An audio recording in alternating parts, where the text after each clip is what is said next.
Hello student, welcome to political science department class. कैसी है मेरी यूट्यूब फैमिली? आई होप आप सभी लोग हेल्दी हैप्पी होंगे और अपनी तैयारी को आगे बढ़ा रहे हैं। चलिए ठीक है, हमारा आज का टॉपिक है, शुरू करते हैं। राज की उत्पत्ति। इससे पहले हमने आपको राज और राज के तत्व बताए थे, तो आज हम आपको राज की उत्पत्ति के विभिन्न सिद्धांत बताएंगे। ठीक है, स्टार्ट करते हैं। सबसे पहले हम बात करेंगे दैवी उत्पत्ति के सिद्धांत के बारे में। स्टूडेंट, इस सिद्धांत के मूल में मानव की वो धार्मिक या रहस्यवादी प्रकृति थी जिससे उसने संसार की हर घटना में ईश्वर की अभिव्यक्ति और राज को भी इसी तरीके से ईश्वर की सृष्टि माना। हर जात के धार्मिक ग्रंथों में इस सिद्धांत का समर्थन किया जाता है। यहूदी धर्म ग्रंथ ओल्ड टेस्टामेंट में राजा को ईश्वर का प्रतिनिधि और ईश्वर के प्रति उत्तरदायी कहा गया है। भारत में भी मनुस्मृति और महाभारत में राजा को देवताओं का अंश माना गया है। स्टूडेंट, ईसाई संतों का दो तलवार का सिद्धांत जो है, इस सिद्धांत में चर्च और राज्य सत्ता समान रूप से ईश्वर की सृष्टि थे और समान थे। इससे कुछ समय तक शांति और मैत्री रही, लेकिन धीरे धीरे समय बीतने के बाद दोनों में तलवारें तन गई। एक तलवार राजा के हाथ में थी तो दूसरी तलवार पोप के हाथ में थी। दोनों ने अपनी सर्वोपरिता को सिद्ध करने के लिए इसी सिद्धांत का सहारा लिया।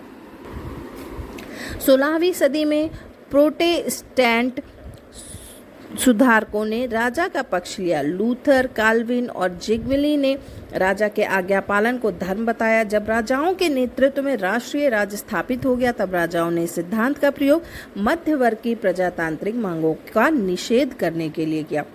मैं भी आपको बताना चाहती हूँ कि जो ये आपका दैवी सिद्धांत है वो किस किस तरीके से प्राचीन समय से कैसे कैसे रहा और किस तरीके से विकसित हुआ, क्या क्या इसका स्वरूप था, तो इसको ध्यान से समझिएगा।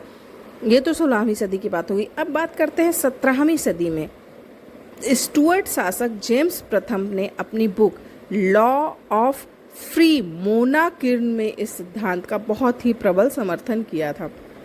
स्टूडेंट, फिल्मर ने अपनी बुक पैट्री आकार में राजा के दैवी अधिकार के समर्थन में लिखा कि राजतंत्र सर्वोत्तम प्रकार का राजनीतिक संगठन है और राजा का राज्य में वही स्थान है जो कुटुंब में पिता का। राजा ईश्वर का प्रतिबिंब माना जाता है। ठीक है, तो ये सिद्धांत हो गया। अब जैसे कुछ एक लाइन में आपको अगर समझना हो कि ये सिद्धांत है क्या क्या हुआ, अभी आपने इसका कॉन्सेप्ट समझा, तो अब एक लाइन में मैं आपको ये समझाने की कोशिश करती हूँ कि दैवी उत्पत्ति के सिद्धांत के अनुसार राजा मानवीय रचना नहीं, ईश्वरीय रचना माना जाता है। राजा पृथ्वी पर ईश्वर का प्रतिनिधित्व करता है और वो केवल ईश्वर के प्रति ही उत्तरदायी है। जनता का ये कर्तव्य है कि वो बिना किसी विरोध के राजा की आज्ञाओं का पालन करे, और साथ ही साथ राजतंत्र पैतृक होता है जो कि पिता से पुत्र को प्राप्त होता है। दैवीय सिद्धांत की मान्यता इतिहास में, यहूदियों में, ईसाइयों में, यूरोप में, धर्म सुधार के काल में, हिंदू धर्म ग्रंथों में बहुत ही समय तक रही है।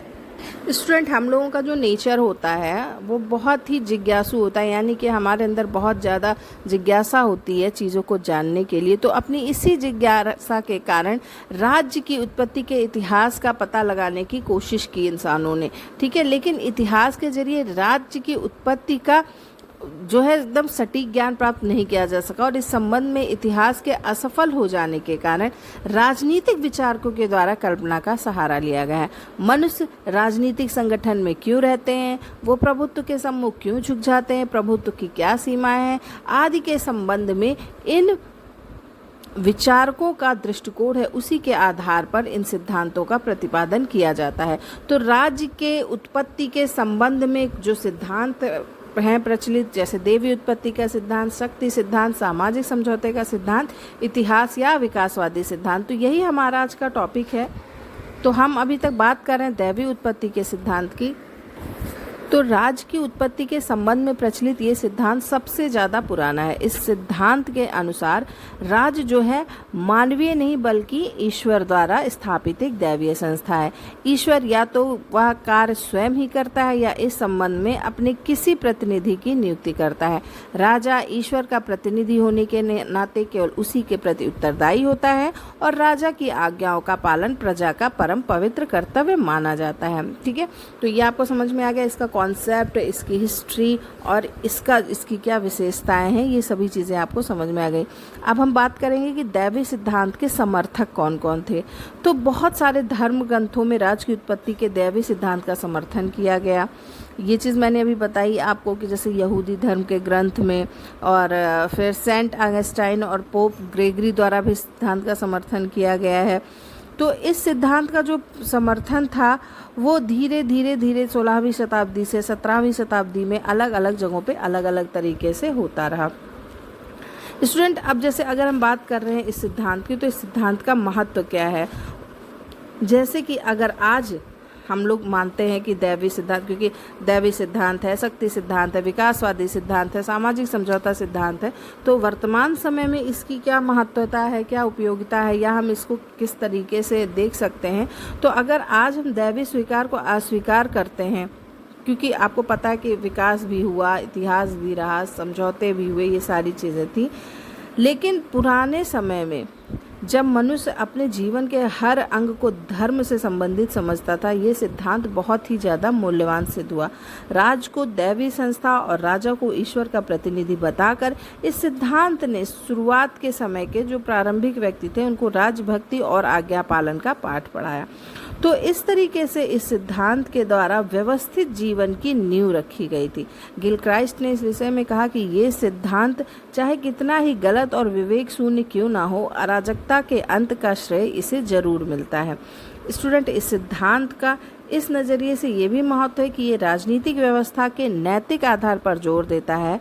राजा ईश्वर का प्रतिनिधि होता है, ये बात असत्य होते हुए भी इसमें इस बात की ध्वनि मिलती है कि शासक का ईश्वर के प्रति नैतिक उत्तरदायित्व होता है और इसलिए शासन की शक्ति का प्रयोग उचित रूप से किया जाना चाहिए। ठीक है। अब जैसे ये सिद्धांत है, इस सिद्धांत को अगर हम इस समय वर्तमान समय में नहीं लागू कर सकते हैं, तो इसके समर्थक हुए उस समय के हिसाब से ये सही था, क्योंकि उसने नींव रखी, नैतिकता की नींव रखी, अराजकता के अंत में इसने सहयोग दिया। इस सिद्धांत की कुछ आलोचनाएं भी हैं। जैसे कहा जाता है कि ये सिद्धांत जो है ये अवैज्ञानिक और अनैतिक है। ये एक मानवीय संस्था है और राजा के कानूनों का निर्माण व उन्हें लागू करना मनुष्य का ही कार्य है। इतिहास में इस बात का कोई प्रमाण नहीं मिलता कि राज ईश्वरीयकृत है। तो इसकी आलोचना में एक था कि अगर ये सिद्धांत होगा तो राजा जो है स्वेच्छाचारी और निरंकुश हो जाएगा।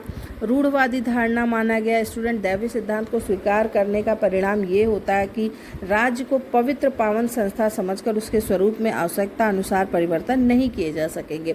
तो राज का अपरिवर्तित रूप मानव जीवन के लिए उपयोगी नहीं रहेगा।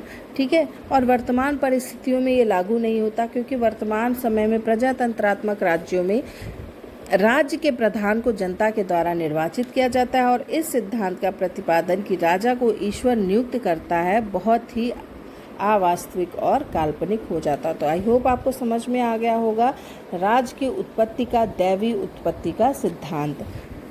पूरा वीडियो देखिएगा, स्किप मत करिएगा। हम इसके लास्ट में आपको ऑब्जेक्टिव क्वेश्चन भी बताते हैं। इस पूरे चैप्टर से बने हुए जो क्वेश्चन इंपॉर्टेंट है वो भी हम आपको बताते हैं, तो इसलिए पूरा वीडियो देखिएगा। स्टूडेंट, अब हम बात करेंगे राज की उत्पत्ति के शक्ति सिद्धांत की। ठीक है, शक्ति का सिद्धांत, राज की उत्पत्ति में शक्ति के सिद्धांत की बात करेंगे। तो राजनीति को शक्ति का अध्ययन कहा जाता है। सुकरात, प्लेटो, अरस्तु, हॉब्स और मैकियावेली, इन सभी विद्वानों ने शक्ति के सिद्धांत की विवेचना की है। शक्ति की कुछ परिभाषा भी बताएंगे आपको स्टूडेंट। रॉबर्ट बीर स्ट्रीट ने कहा कि शक्ति बल प्रयोग करने की योग्यता है, ना कि उसका वास्तव में प्रयोग किया जाना।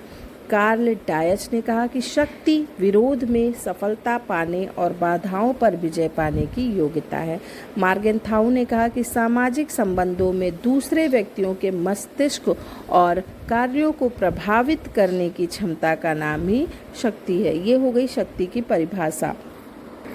अब हम बात करेंगे कि शक्ति के प्रकार कितने होते हैं। तो शक्ति के अगर हम प्रकार देखें तो 3 शक्तियाँ हम देख सकते हैं। जैसे पहली है राजनीतिक शक्ति, दूसरी है आर्थिक शक्ति और तीसरी है वैचारिक शक्ति। इन तीनों को मैं विस्तार से बताऊंगी ताकि आपको समझ में आ जाए कि ये तीनों शक्तियाँ कौन कौन सी है। ठीक है, तो सबसे पहले हम बात करेंगे राजनीतिक शक्ति का। स्टूडेंट, राजनीतिक शक्ति का साधारण अर्थ है राज्य और सरकार की शक्ति। इस प्रकार की शक्ति में कानून बनाने, नीतियों का निर्धारण करने और कानूनों और नीतियों को लागू करने, कानूनों की अवहेलना करने वालों को दंड देने, ये सभी काम शामिल होते हैं।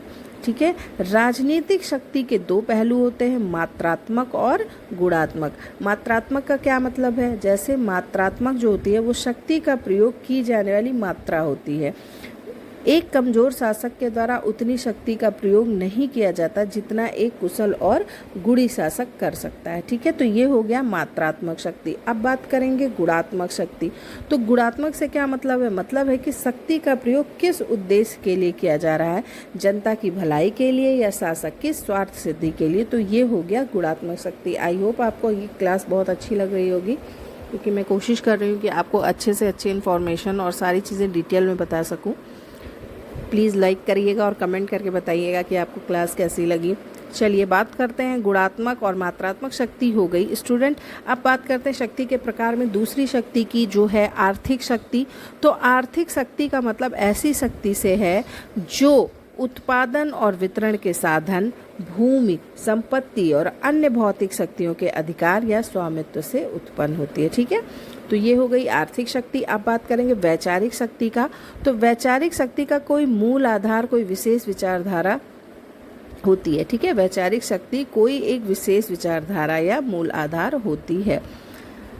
अब बात करेंगे शक्ति सिद्धांत की कुछ विशेषताएं हैं। स्टूडेंट, इस सिद्धांत के अनुसार राज्य की उत्पत्ति शक्ति से होती है। शक्तिशाली शक्ति से लोगों को शासन के बंधन में बांधता है, जो राज्य की उत्पत्ति में सहायक होता है। शक्ति सिद्धांत के समर्थक राज्य को शक्तिशाली वर्ग या व्यक्ति के प्रभुत्व के रूप में देखते हैं, जो निर्बल समुदाय पर सबल समुदाय की विजय से स्थापित होता है। इस तरीके से ये सिद्धांत युद्ध को राज्य स्थापित करने की प्रक्रिया मानता है। ठीक है, पॉलीबियस ने शक्ति सिद्धांत का प्रतिपादन किया है और प्लेटो के रिपब्लिक का सोफिस्ट पात्र थ्रेसीमेकस कहता है कि न्याय शक्तिशाली का हित है। यह आपका इम्पोर्टेंट क्वेश्चन है, इसको जरूर याद करिएगा। होम ने अपनी book on the origin of government में शक्ति के सिद्धांत का समर्थन किया था और अरस्तु ने ओरिजिनल कॉन्ट्रैक्ट में लिखा है कि राज्य की उत्पत्ति उस समय हुई होगी जब किसी मानव दल के नेता ने शक्तिशाली होकर अनुयायियों पर अधिकार जमाकर उन पर अपना शासन लादा होगा। ठीक है, अब हम बात करेंगे शक्ति सिद्धांत के मूल तत्व की।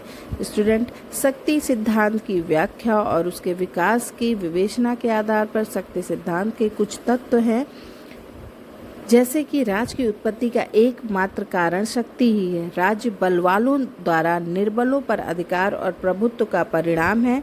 प्रकृति का ये शाश्वत नियम है कि शक्ति ही न्याय है। आज भी राज्यों की आंतरिक शक्ति और बाहरी सुरक्षा बल प्रयोग के आधार पर कायम रखी जाती है। इस तरीके से शक्ति सिद्धांत विजय के फलस्वरूप राज्य की उत्पत्ति को प्रकट करता है और जिसकी लाठी उसकी भैंस के सिद्धांत के अनुसार राज्य के अधिकारों को न्यायोचित ठहराता है। तो ये हो गई हमारी स्टूडेंट शक्ति सिद्धांत के जो मूल तत्व हैं। इस सिद्धांत की आलोचना किए जाने पर भी इस बात से इनकार नहीं किया जा सकता कि राज्य की उत्पत्ति में शक्ति एक तत्व रहा है और शक्ति वर्तमान समय में राज्य के अस्तित्व का एक मुख्य आधार भी है।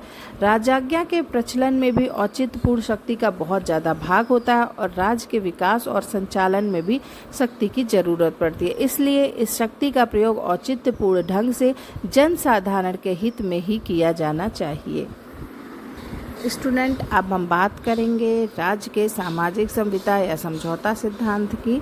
तो जो हमारा सामाजिक समझौता सिद्धांत है, राज्य की उत्पत्ति के संबंध में सामाजिक समझौता सिद्धांत बहुत ही ज़्यादा महत्वपूर्ण है। 17वीं और 18वीं सदी में राजनीतिक विचारधारा में इस सिद्धांत का पूर्ण तरीके से प्रधान था। इस सिद्धांत के अनुसार राज्य दैवीय न होकर एक मानवीय संस्था है जिसका निर्माण व्यक्तियों द्वारा पारस्परिक समझौते के आधार पर किया गया है। इस सिद्धांत के प्रतिपादक मानव इतिहास को दो भागों में बांटते हैं, प्राकृतिक अवस्था का काल और नागरिक जीवन के प्रारंभिक के बाद का काल।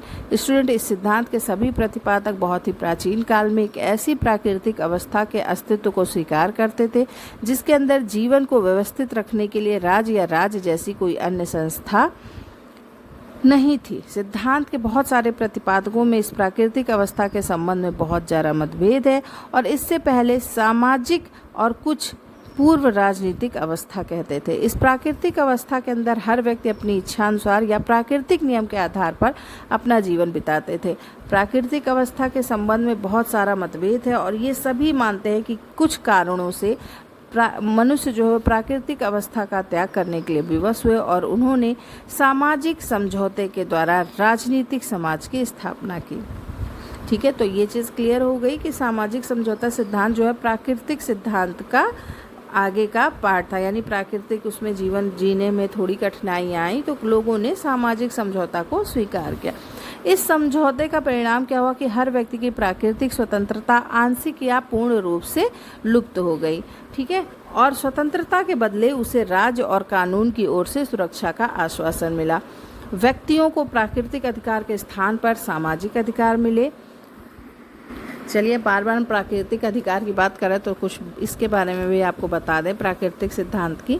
स्टूडेंट, इस सिद्धांत का प्रतिपादन जो है प्राकृतिक सिद्धांत का, चूँकि हम आपको अभी बता रहे हैं हमारा जो अभी सिद्धांत चल रहा है वो है सामाजिक समझौता सिद्धांत, लेकिन हम अभी आपको बता रहे हैं प्राकृतिक सिद्धांत का प्रतिपादन प्लेटो और अरस्तु ने किया था। इस सिद्धांत के अनुसार राज्य एक प्राकृतिक संस्था है, मानव निर्मित नहीं। ठीक है, और इस सिद्धांत की आलोचना सोफिस्टों और आधुनिक राजनीतिक विचारकों ने की थी। तो अभी जो हम आपको सामाजिक समझौता सिद्धांत बता रहे हैं, इससे पहले जो हमारा प्राकृतिक सिद्धांत था उसी के अनुसार विवश होकर लोगों ने फिर सामाजिक समझौता सिद्धांत को बनाया। ठीक है, तो अब आपको ये चीज़ समझ में आ गई कि इस समझौते का क्या परिणाम हो प्राकृतिक को सामाजिक समझौते में बदलने का, कि लोगों की प्राकृतिक स्वतंत्रता आंशिक या पूर्ण रूप से लुप्त हो गई थी और स्वतंत्रता के बदले उन्हें राज्य और कानून की ओर से सुरक्षा का आश्वासन मिला था। ठीक है, व्यक्तियों को प्राकृतिक अधिकार के स्थान पर सामाजिक अधिकार प्राप्त हुए थे। स्टूडेंट, समझौता सिद्धांत राजनीतिक दर्शन की तरह ही पुराना है और इसे पूर्व और पश्चिम दोनों ही क्षेत्रों से समर्थन मिला। महाभारत के शांति पर्व में इस बात का वर्णन मिलता है कि पहले राज्य न था, उसके स्थान पर अराजकता थी और ऐसी स्थिति में तंग आकर मनुष्यों ने परस्पर समझौता किया और मनु को अपना शासक स्वीकार किया। स्टूडेंट, आचार्य कौटिल्य ने भी अपने अर्थशास्त्र में इस मत को अपनाया कि प्रजा ने राजा को चुना और राजा ने प्रजा की सुरक्षा का वचन दिया। ठीक है, तो इस तरीके से हम देखते हैं कि जो सामाजिक समझौता सिद्धांत है वो हमारे प्राचीन ग्रंथों और विद्वानों के माध्यम से भी देखने को मिलता है। स्टूडेंट, यूनान में सबसे पहले सोफिस्ट वर्ग ने इस विचार का समर्थन किया था। उनका मानना था कि राज्य एक कृत्रिम संस्था और एक समझौते का फल है। ठीक है, इपिक्यूरियन विचारधारा वाले वर्ग ने इसका समर्थन किया था और रोमन विचारकों ने भी इस बात पर बल दिया था कि जनता राज सत्ता का अंतिम स्रोत है। मध्य युग में भी ये विचार काफ़ी प्रभावपूर्ण था और मैनगोल्ड और थॉमस एक्विनास के द्वारा इसका समर्थन हुआ था। ठीक है, 16वीं और 17वीं सदी में ये विचार और भी ज़्यादा लोकप्रिय हुआ था और लगभग सभी विचारक इसे मानने लगे। स्टूडेंट, रिचार्ड हुकर ने सबसे पहले वैज्ञानिक रूप में समझौते की व्याख्या की और डच न्यायाधीश ग्रोसियस पुफेनटोर्फ और स्पिनोजा ने इसका पोषण किया, लेकिन इस सिद्धांत का वैज्ञानिक और विधिवत रूप में प्रतिपादन हॉब्स, लॉक और रूसो द्वारा किया गया, जिन्हें संविदावादी विचारक कहा जाता है। स्टूडेंट, मैं आपको एक चीज़ बताना चाहती हूँ कि ये जो आपका टॉपिक है अभी, जो आप उत्पत्ति का सिद्धांत देख रहे हैं, पढ़ रहे हैं, समझ रहे हैं, तो इसमें जो है समझाने से ज़्यादा चीज़ों को आपको याद करना पड़ेगा, क्योंकि इसमें आपको जैसे 16वीं शताब्दी में किसने इसका समर्थन किया, किसने इसकी आलोचना की, किस ग्रंथ के माध्यम से हमें कौन सा इसका स्रोत है, क्या इसका विकास हुआ, क्या इसका इतिहास था, ये सारी चीज़ें आपको समझनी होंगी। तो इसके लिए आपको चीज़ों को याद भी करना होगा कि जैसे बार बार मैं जितने भी विद्वानों के विचारकों के नाम ले रही हूँ, ये सारी चीज़ें याद करिए, किसने किसके माध्यम से इसके विषय में जानकारी दी, ये भी याद करिएगा। ठीक है, तो ये बहुत ही ज़्यादा ज़रूरी है। तो हम बात कर रहे थे कि जो है संविदावादी विचारक जो है, इन्होंने इस तरीके से इन सब चीज़ों को धीरे धीरे आगे बढ़ाया। ठीक है, अब बात करेंगे, जैसे हम बात कर रहे हैं सिद्धांत की, समझौता सिद्धांत की, तो इसमें कुछ चीज़ें हैं जो मैं आपको, जैसे कुछ विद्वान हैं जिन्होंने इसके बारे में बात बताया, जैसे Thomas Hobbes, John Locke, Jean Jacques Rousseau, इन सभी ने इस सिद्धांत के विषय में विस्तार से अपनी चर्चा की है। तो ये हम थोड़ा थोड़ा आपको ज़रूर बताएंगे। थॉमस हॉब्स जो है वो इंग्लैंड के निवासी थे और उन्होंने राजवंश से संपर्क के कारण उनकी जो विचारधारा थी वो राजतंत्रवादी थी। तो उनके समय में इंग्लैंड में राजतंत्र और प्रजातंत्र के समर्थकों के बीच तनावपूर्ण विवाद चल रहा था। ठीक है, तो इस तरीके से उन्होंने हॉब्स के समय में जो इंग्लैंड में गृह युद्ध चल रहा था उसके सामने उन्होंने मानव स्वभाव का घृणित पक्ष रखा। उसने अनुभव किया कि मनुष्य एक स्वार्थी, अहंकारी और आत्माभिमानी है। वो सदा शक्ति से स्नेह करता है और शक्ति पाने के लिए हमेशा प्रयत्नशील रहता है। ठीक है, तो ये चीज़ समझ में आ गई।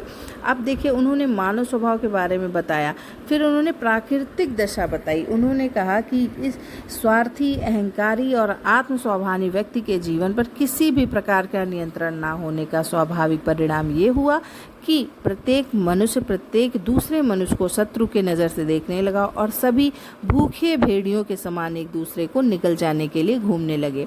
मनुष्यों को न्याय और अन्याय का कोई ज्ञान नहीं था और प्राकृतिक अवस्था शक्ति ही सत्य है की धारणा पर आधारित थी। ठीक है, अब आपको चीज़ें क्लियर हो रही होंगी कि शक्ति सिद्धांत भी इसमें आपको दिख रहा है, प्राकृतिक सिद्धांत भी इसमें आपको दिख रहा है, और ये बताने की कोशिश की जा रही है कि प्राकृतिक अवस्था में जो है किसी भी प्रकार का कोई अंकुश ना होने की वजह से लोग एक दूसरे को परेशान करने लगे थे। ठीक है, अब आता है प्राकृतिक दशा के बाद समझौते का कारण क्या था। तो जीवन की संपत्ति और इस असुरक्षा और मृत्यु और संहार के इस भय ने व्यक्तियों को इस बात के लिए प्रेरित किया कि वो इस प्राकृतिक व्यवस्था का अंत करने के उद्देश्य से एक राजनीतिक समाज का निर्माण करें। आई होप अब आपको क्लियर हो गया होगा थॉमस हॉब्स के विचारों के जरिए। तो समझौता हुआ, नवीन समाज का निर्माण करने के लिए सभी व्यक्तियों ने मिलकर एक समझौता किया। हॉब्स के अनुसार ये समझौता प्रत्येक व्यक्ति ने शेष व्यक्ति समूह से किया, जिसमें प्रत्येक व्यक्ति प्रत्येक दूसरे व्यक्ति से कहता है कि मैं इस व्यक्ति अथवा सभा को अपने अधिकार और शक्ति का समर्पण करता हूं, जिससे कि वह हम पर शासन कर सके, लेकिन इस शर्त पर कि आप भी अपने अधिकार और शक्ति का समर्पण इसी रूप में करें और इसकी आज्ञाओं को मानें। ठीक है, तो इस तरीके से सभी व्यक्तियों ने एक व्यक्ति और सभी के प्रति अपने अधिकारों का पूर्ण समर्पण कर दिया और वो शक्ति या सत्ता उस क्षेत्र में सर्वोच्च सत्ता बन गई। यही राज्य का जो है, यहीं से राज्य का आरंभ हो जाता है और इस समझौते के अंदर शासक कोई पक्ष नहीं है। ये समझौता सामाजिक है, राजनीतिक नहीं। वो सत्ता इस समझौते का परिणाम है और इस तरीके से उसका पद समझौते से कहीं अधिक ऊंचा है।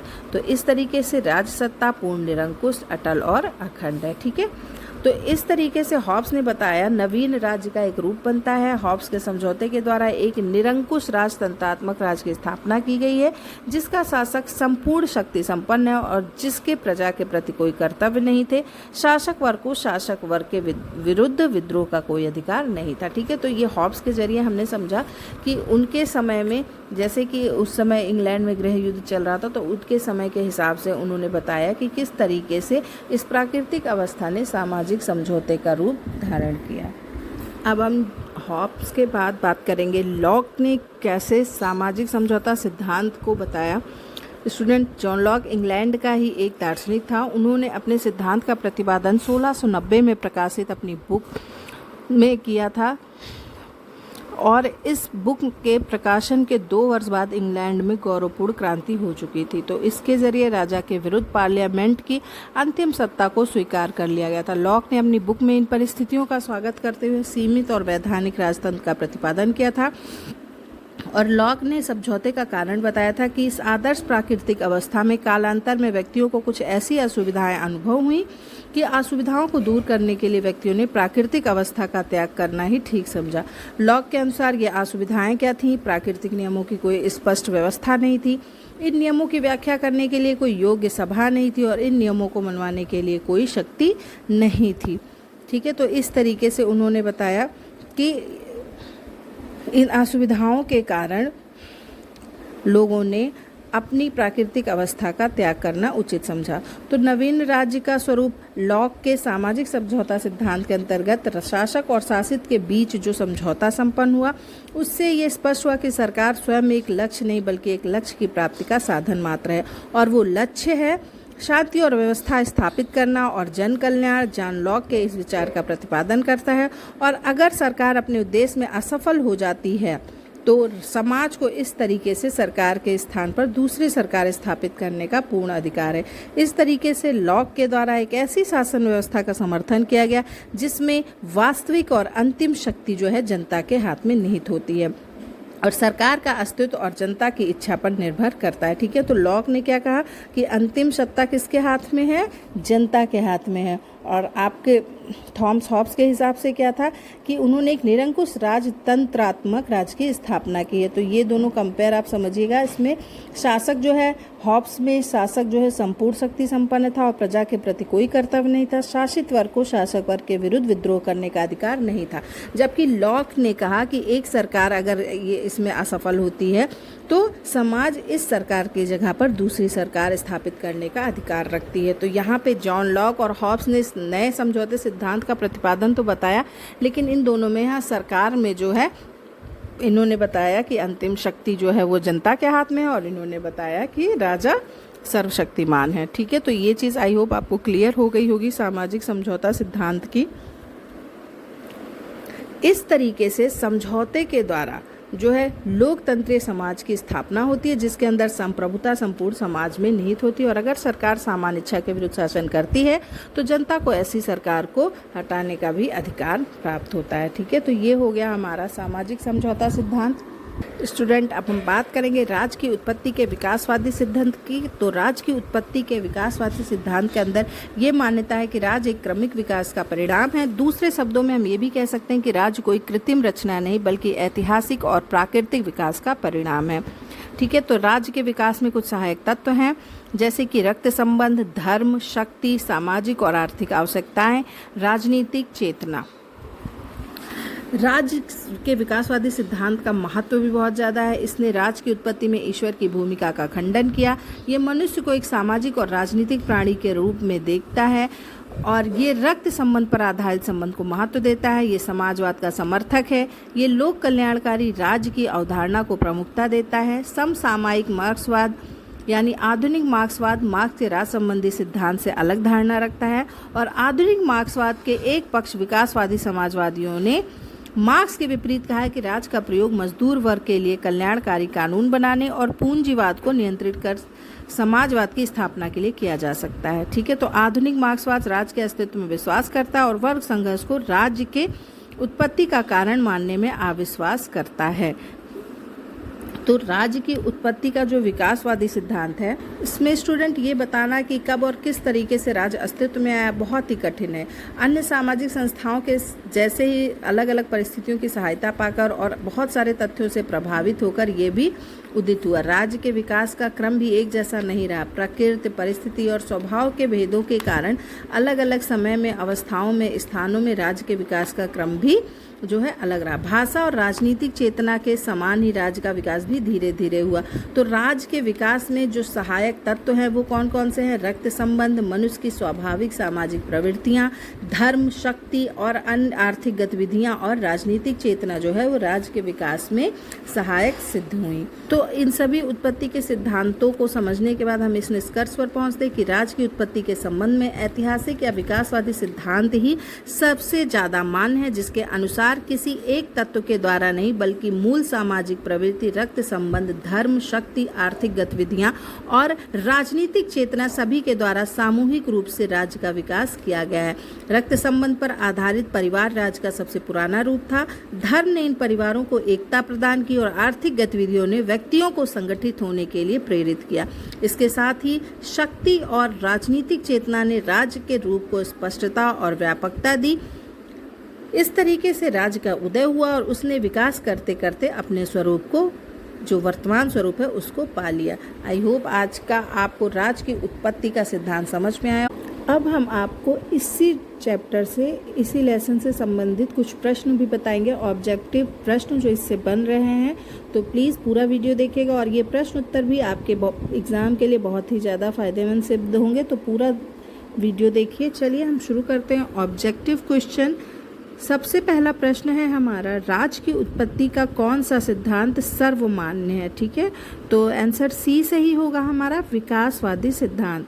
नेक्स्ट क्वेश्चन है, राज्य की उत्पत्ति में किन तत्वों ने सहायता प्रदान की? तो ऑप्शन डी सही होगा, जिसमें है उपयुक्त सभी। तो ऑप्शन है रक्त संबंध, धर्म, आर्थिक आवश्यकताएं। तो राज्य की उत्पत्ति में किन तत्वों ने सहायता दी? उपयुक्त सभी। नेक्स्ट क्वेश्चन, राजा लोग पृथ्वी पर ईश्वर की जीवित प्रतिमाएं हैं, यह वाक्य किसका है? तो ऑप्शन सी सही होगा, स्टुअर्ट राजा जेम्स प्रथम। नेक्स्ट क्वेश्चन, दैवीय सिद्धांत का कौन सा प्रमुख तत्व है? तो ऑप्शन डी सही होगा, उपयुक्त सभी। ऑप्शन देख लेते हैं। दैवीय सिद्धांत का प्रमुख तत्व, राज्य ईश्वरीय संस्था है, राजा ईश्वर का प्रतिनिधि है और राजा की आलोचना या निंदा धर्म के विरुद्ध है। ठीक है, तो नेक्स्ट क्वेश्चन है हमारा, किस रूप में दैवीय सिद्धांत की आलोचना की जाती है? तो ऑप्शन डी सही होगा, उपयुक्त सभी रूपों में। एक बार इससे भी देखते हैं कि दैवीय सिद्धांत की आलोचना किन रूपों में की जाती है। तो राजा स्वेच्छाचारी हो जाएगा, अनैतिहासिक और अवैज्ञानिक है, साथ ही साथ दैवीय सिद्धांत अप्रजातांत्रिक सिद्धांत है। नेक्स्ट क्वेश्चन है हमारा, राज्य के दैवीय सिद्धांत का प्रबल समर्थक कौन था? तो ऑप्शन बी सही होगा, जेम्स प्रथम। नेक्स्ट क्वेश्चन, राज्य की उत्पत्ति का सबसे प्राचीन सिद्धांत कौन सा है? तो ऑप्शन बी सही होगा, दैवीय सिद्धांत।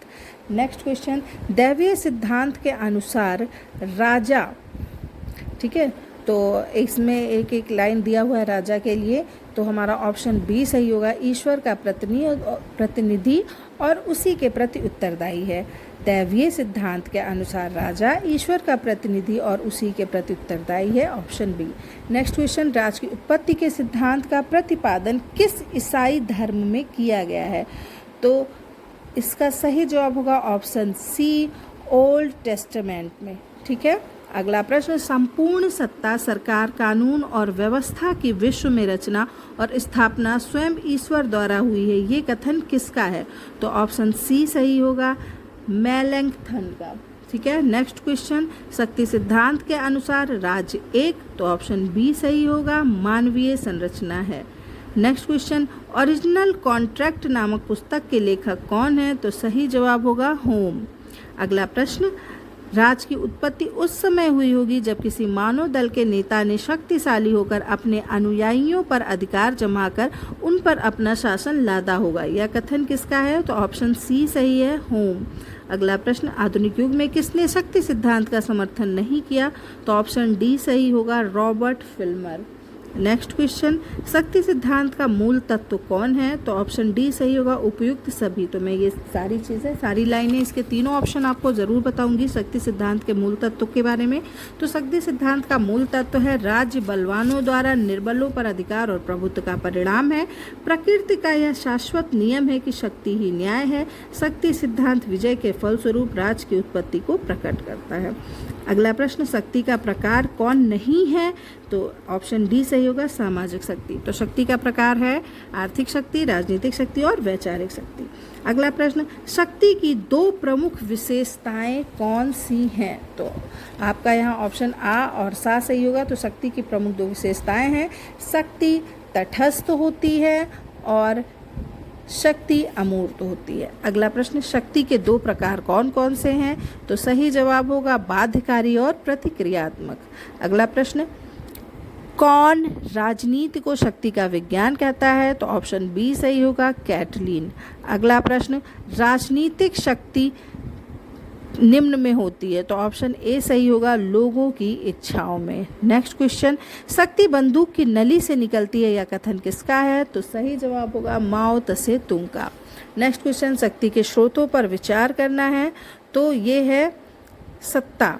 अगला प्रश्न, शक्ति सिद्धांत की कौन सी विशेषता है? तो इसका सही जवाब होगा उपरोक्त सभी। तो शक्ति सिद्धांत की विशेषता है कि राज्य की उत्पत्ति शक्ति से हुई है, राज्य का आधार शक्ति है और राज्य के अधिकारों को न्यायोचित ठहराता है। अगला प्रश्न, किस विद्वान ने शक्ति सिद्धांत की आलोचना की है? तो ऑप्शन डी सही होगा, उपरोक्त सभी ने। लीकॉक, ग्रीन और हक्सले ने शक्ति सिद्धांत की आलोचना की है। नेक्स्ट क्वेश्चन, वर्तमान समय में शक्ति सिद्धांत के प्रमुख समर्थक कौन हैं? तो ऑप्शन डी सही होगा, गम्प्लोविज, रेटजनहाफर, ओपेनहीमर, ये सभी वर्तमान समय में शक्ति सिद्धांत के प्रमुख समर्थक हैं। स्टूडेंट, आई होप आपको आज की क्लास अच्छी लगी होगी। प्लीज़ मुझे कमेंट करके ज़रूर बताइएगा। आपके एक कमेंट से मुझे बहुत ही मोटिवेशन मिलता है, मैं अगले नेक्स्ट वीडियो में आपके लिए इससे भी बेहतर कुछ कर सकूं। हमारे चैनल को प्लीज़ सब्सक्राइब ज़रूर कीजिएगा, इसे लाइक और शेयर भी ज़रूर कीजिए। और अगर आप घर बैठ के ऑफलाइन क्लास करना चाहते हैं, घर बैठे बैठे अपने सब्जेक्ट की तैयारी करना चाहते हैं, तो आप हमें कांटेक्ट कर सकते हैं। कांटेक्ट डिटेल हमने डिस्क्रिप्शन बॉक्स में दे दिया है। Thank you.